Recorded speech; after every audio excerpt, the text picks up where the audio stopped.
तो बच्चों आज का जो हमारा अभी का टॉपिक है वो है एक्सरसाइज नंबर 1 क्लास 7 मैथ एक्स4 सिलेबस। तो इसका क्वेश्चन नंबर 2 है B 6 and 1/5 minus 3/4 plus -4 and 1/10। यहाँ पे देखिए जितने भी हमारे पास ब्रैकेट वाले जितने भी क्वेश्चन होते हैं उनमें सबसे पहला हमारा पहला स्टेप क्या है यहाँ पे कि हमने फर्स्ट स्टेप में हमने ये करना है कि जितनी भी यहाँ पे मिक्स्ड फ्रैक्शन है, ये हमारे पास मिक्स्ड फ्रैक्शन है, ये मिक्स्ड फ्रैक्शन है, तो इनको हमने सिंपल फ्रैक्शन में चेंज करना है। बाकी हमने एज इट इज़ लिखना है 6 5s are 30 एंड 131/5 माइनस 3/4। ये ऑलरेडी हमारे पास सिंपल फ्रैक्शन है तो इसको हम नहीं छेड़ते। Plus 4 10s are 40 -41/10। जब भी आपने इसको सिंपल मिक्स्ड से सिंपल में करना है तो इसका साइन चेंज नहीं होगा। नेक्स्ट स्टेप हमने इनकी ब्रैकेट्स ओपन करनी है। ब्रैकेट्स ओपन करने का क्या मतलब है कि इनके बाहर अगर कोई नंबर है तो अंदर मल्टीप्लाई हो जाएगा, और अगर कोई साइन है तो वो भी अंदर इसके साइन चेंज हो जाएंगे। 31/5 बाकी जितने भी हमारे पास नंबर हैं वो हमने एज इट इज़ लिखने हैं। अब इसको ओपन करना है। ओपन मीन्स इसके बाहर अगर कोई नंबर होता तो हम इसके साथ मल्टीप्लाई करते। अब यहाँ पे माइनस है तो इसका साइन चेंज होगा जस्ट। अगर माइनस प्लस है तो फिर साइन भी चेंज नहीं होगा, एज इट इज़ लिखेंगे। माइनस है तो यहाँ पे अंदर प्लस हो जाएगा, +3/4। अब इसका जो है माइनस का यहाँ तक है सिर्फ, इसके बाद प्लस माइनस, अब यह बाहर प्लस है तो इसका साइन चेंज नहीं होगा, इसको माइनस वैसे ही 41/10 लिखेंगे। अब ये जो हमारे पास सारे नंबर हैं इन सब का हम एलसीएम लेंगे। ये देखिए अब यहाँ पे हमारे पास ये सारी सिंपल फ्रैक्शंस हैं, तो इनको सॉल्व करने का क्या तरीका है कि इनके डिनोमिनेटर जो है वो हम इस साइड पे लिखें 5 4 10। तो इनका हमने क्या मालूम करना है, एलसीएम।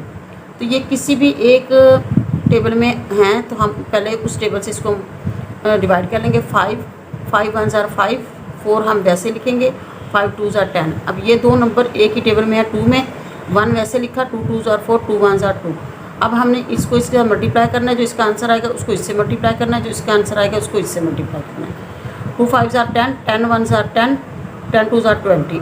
इसका एलसीएम हमारे पास है 20, मतलब 20 एलसीएम मीन्स वो छोटे से छोटा नंबर होगा जो इन सबको डिवाइड करेगा। वो छोटे से छोटा नंबर है जो इन तीनों के टेबल में मुश्किल आ रहा है।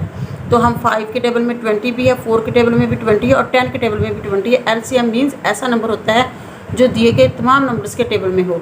तो हमारे पास जितने भी ये डिजिट थे उन सब के टेबल में 20 है, मीन्स ये हमारे पास इसका एलसीएम है। अच्छा, अगर देखा जाए तो 40 भी ऐसा नंबर है जो इन सब के टेबल में है, लेकिन वो बड़ा हो जाएगा। हमने वो छोटे से छोटा नंबर लेना है जो इन सब के टेबल में हो। अब 20 से छोटा कोई ऐसा नंबर नहीं है जो तीनों के टेबल में एट टाइम मौजूद हो।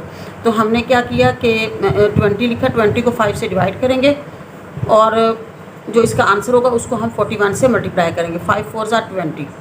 ये जो आंसर है इसको हम 31 से मल्टीप्लाई करेंगे। जब हमने इसको 31 से मल्टीप्लाई किया तो हमारे पास आंसर आया 124/5। सॉरी, हमने यहाँ पे इसका आंसर लिखना है, यहाँ पे नहीं लिखना। इसके बाद जो हमने इसको इससे डिवाइड किया तो हमारे पास 4 का टेबल हमने 20 तक हमने वो पढ़ना है कि हमारे पास 20 आ जाए। 4 5s are 20। 5 जो आंसर होगा इसको हमने इससे मल्टीप्लाई किया, 15 माइनस 10 का टेबल पढ़ा कि हमारे पास 20 आ जाए। तो हमने 10 2s are 20 और 2 को हमने जब हम 41 से हमने मल्टीप्लाई किया तो हमारे पास आया 82। अब ये जो हमारे पास नंबर हैं 124 + 15 - 82/20। अब इनको हमने सिंप्लीफाई करना है, मतलब हमने इन दोनों को पहले प्लस कर लेंगे क्योंकि ये दोनों प्लस के हैं। जिसके साथ कोई साइन नहीं है मीन्स वो प्लस है। जब हमने इन दोनों को प्लस किया तो हमारे पास जो आंसर होगा उसको हम इसके साथ माइनस करेंगे। 124 15 139 - 82/20। ये हमने इसका जो एलसीएम है वो हमने इसके साथ लिखना है। अब हमने इसमें से 82 को माइनस किया तो हमारे पास आंसर क्या आया, 57/20। अब देखिए हमारे पास जब तक नोमिनेटर बड़ा होगा डिनोमिनेटर से हमने इस क्वेश्चन को सॉल्व करना है। 57 को हमने डिवाइड किया 20 से, 22 आर 40। आंसर हमारे पास इसका 57 है।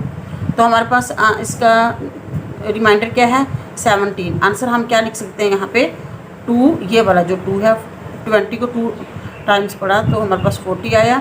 2 एंड 17/20 इसका ये आंसर।